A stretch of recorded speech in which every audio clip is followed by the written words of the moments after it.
Hello guys, welcome to Learn Beyond YouTube channel.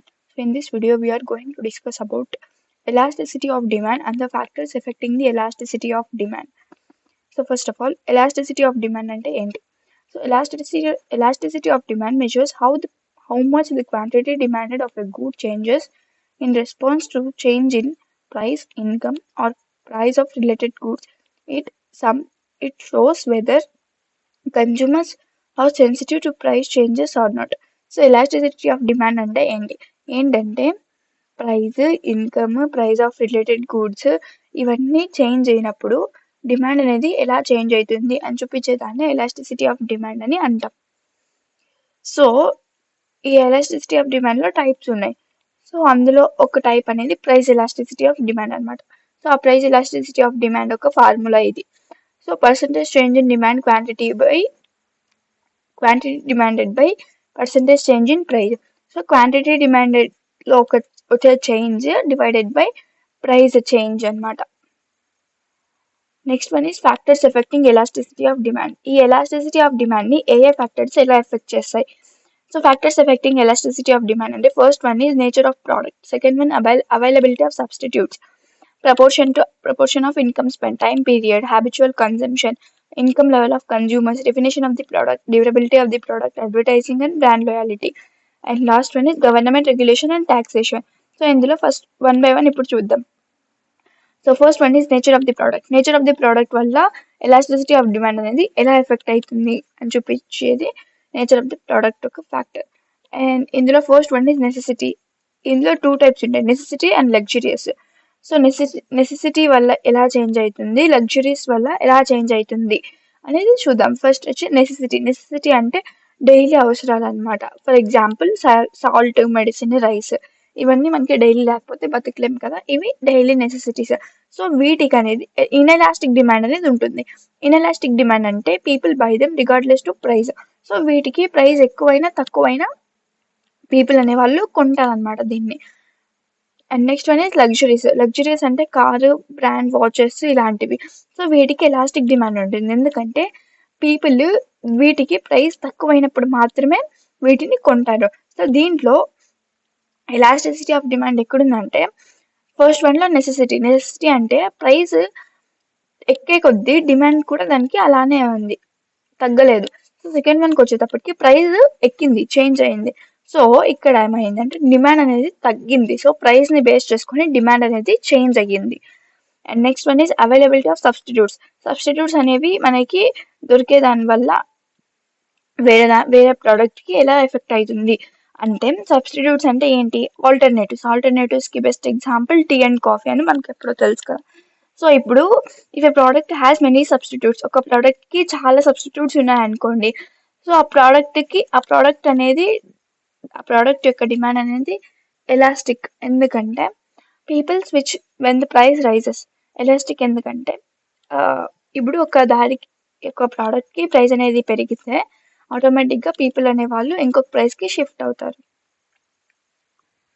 అదే ఒకవేళ ఆ ప్రోడక్ట్ కి సబ్స్టిట్యూట్స్ లేవనుకోండి, if there are no substitutes, then ఆ డిమాండ్ అనేది ఆ ప్రోడక్ట్ కి ఇన్ఎలాస్టిక్ ఉంటుంది. అంటే ప్రైస్ ఎంత పెరిగినా కూడా కన్జ్యూమర్స్ అనే వాళ్ళు దాన్ని కొంటారు అనమాట. సో దీనికి బెస్ట్ ఎగ్జాంపుల్ వచ్చి ఎలక్ట్రిసిటీ ప్రైస్ ఎంత పెరిగినా కూడా అది కావాలి కాబట్టి, దానికి వేరే సబ్స్టిట్యూట్ ఆల్టర్నేటివ్ లేదు కాబట్టి దాన్ని యూస్ చేస్తాం. And next one is third one is proportion of income spent. So if a product takes a long proportion, so ఇప్పుడు మీకు ఇన్కమ్ అనేది ఒక 1 lakh వచ్చింటే ఆ 1 lakh లో మీరు ఒక కార్ కొనాలి అనుకున్నారు, ఆ కార్ వచ్చేసి ఒక 80,000 ఉంది. సో వచ్చిన ఇన్కమ్ లో చాలా పోర్షన్, సో చాలా పార్ట్ అనేది దీనికోసం మీరు యూజ్ చేయాలి అప్పుడు. సో ఇలాంటప్పుడు డిమాండ్ అనేది ఎలాస్టిక్. అంటే ప్రైస్ తగ్గితేనే మనం అలాంటి ఐటమ్స్ ని కొంటాం, లేదంటే ప్రైస్ ఎక్కువ ఉంటే కొనం. సో అదే if it takes a small portion. So ఇప్పుడు మీకు అదే సాలరీ 1 lakh అనుకోండి, సాల్ట్ ప్రైస్ వచ్చేసి ఒక 5 రూపీస్ ఆర్ 10 రూపీస్ అనుకోండి. సో ఇప్పుడు ఇక్కడ మీరు దీనికి వచ్చేసి డిమాండ్ అనేది ఇన్ఎలాస్టిక్ ఉంటుంది, ఎందుకంటే దీన్ని కొంటారు. ఎందుకంటే ప్రైస్ పెరిగినా కూడా ఇది మనకి డైలీ యూస్ కాబట్టి దీన్ని కొంటారు. And next one is time period వల్ల ఎలాస్టిసిటీ ఆఫ్ డిమాండ్ అనేది ఎలా ఎఫెక్ట్ అవుతుంది. సో ఈ టైం పీరియడ్లో మళ్ళీ two types, short run and long run. So short రన్లో వచ్చేటప్పటికి డిమాండ్ అనేది inelastic because consumers take time to adjust. So short రన్లో అనేది డిమాండ్ అనేది ఇన్ఎలాస్టిక్ ఎందుకంటే ప్రైస్ పెరిగినా కూడా వాళ్ళు దాన్ని కొంటారు, ఎందుకంటే కన్జ్యూమర్స్కి దాని కోసం అడ్జస్ట్ అవ్వడానికి. అంటే ఇప్పుడు ఆటోమేటిక్గా ప్రైస్ పెరిగింది అనుకోండి, అది వాళ్ళు డైలీ వాడుతూ అంటారు కానీ దాన్ని తగ్గించుకోవాలి, కానీ వాళ్ళు ఏమంటే దాని నుంచి అడ్జస్ట్ కావాలి, దాన్ని వాడకుండా ఉండడానికి. సో అది అడ్జస్ట్ అయ్యేంత వరకు వాళ్ళు ప్రైస్ ఎక్కువ ఉన్నా కూడా కొంటారు. సో దీనివల్ల దీనికి డిమాండ్ అనేది తగ్గదు ప్రైస్ పెరిగినా కూడా. And next one is long run. Long run అనేది డిమాండ్ బికమ్స్ ఎలాస్టిక్. సో ఈ లాంగ్ రన్లో డిమాండ్ అనేది ఎలాస్టిక్గా మారుతుందంటే ప్రైస్ పెరిగే కొద్దీ దాని డిమాండ్ అనేది తగ్గిపోతుంది, ఎందుకంటే కన్జ్యూమర్స్ ఫైండ్ ఆల్టర్నేటివ్స్.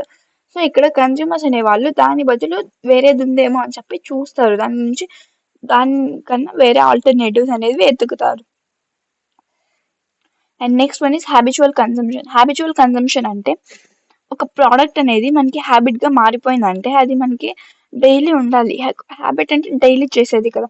సో ఇప్పుడు ఎగ్జాంపుల్ సిగరెట్స్ ఆర్ కాఫీ తీసుకుంటే అవి మనకి హ్యాబిట్గా మారిపోతే ఆ టైంకి అది ఉండాలి, లేకపోతే దాన్నే తీసుకోవాలి అని మనకి అనిపిస్తూ ఉంటుంది. సో ఇలాంటప్పుడు ఈ హ్యాబిచువల్ కన్జంప్షన్లో మనం హ్యాబిట్ చేసుకునే ప్రోడక్ట్స్కి డిమాండ్ అనేది ఇన్ఎలాస్టిక్ అంటే ప్రైస్ పెరిగినా కూడా దానికి డిమాండ్ అనేది తగ్గదు.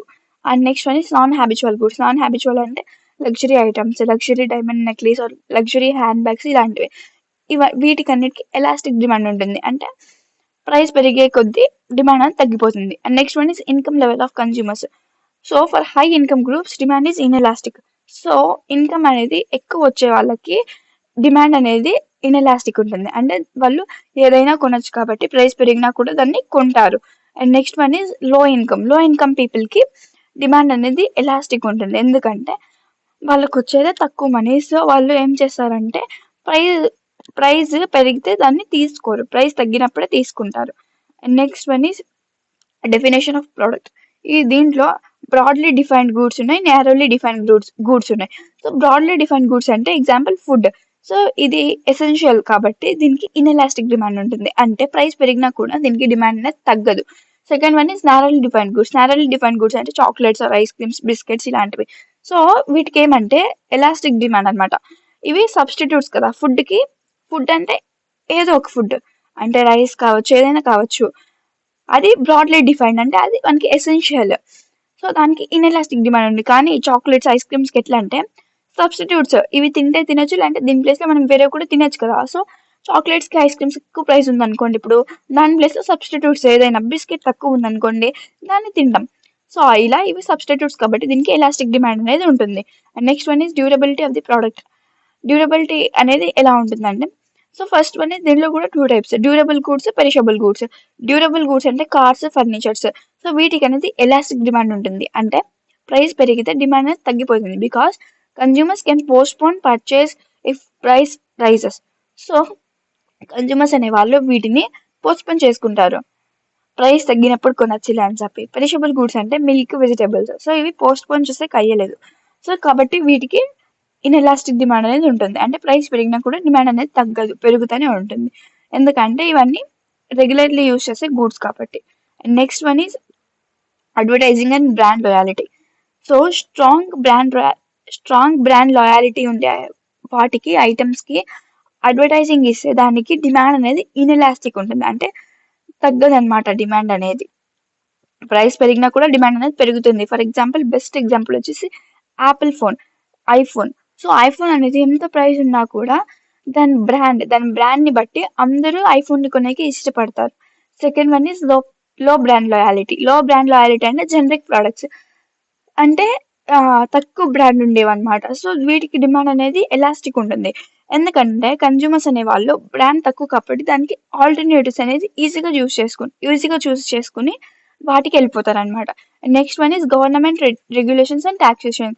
సో దీంట్లో టూ టైప్స్ మళ్ళీ, హయ్యర్ ట్యాక్సెస్ ఆర్ రెస్ట్రిక్షన్, ఇంకొకటి subsidies or price controls. So first one higher ట్యాక్సెస్లో ఎగ్జాంపుల్ వచ్చేసి ఆల్కహాల్ ఆర్ ఫ్యూయల్. సో వీటికి డిమాండ్ అనేది ఇన్ఎలాస్టిక్, ఎందుకంటే ఇవన్నీ మనకి ఎసెన్షియల్. ఆల్కహాల్ అనేది ఎసెన్షియల్, అడిక్షన్ అయిపోయి ఉంటుంది ఆల్కహాల్ అనేది. అండ్ ఫ్యూయల్ అనేది ఎసెన్షియల్ గుడ్. కాబట్టి వీటికి ఇన్ఎలాస్టిక్ డిమాండ్ ఉంటుంది, ఎందుకంటే ప్రైస్ పెరిగినా కూడా వీటిని కొంటాం, మనకి కావాలి కాబట్టి. అండ్ నెక్స్ట్ వచ్చి subsidies or price controls. So వీటికి అనేది డిమాండ్ అనేది ఎలాస్టిక్ గా ఉంటుంది, ఎందుకంటే వీటికి ఆల్టర్నేటివ్స్ అనేవి లభిస్తాయి కాబట్టి. So I hope you understand this concept guys. Thank you.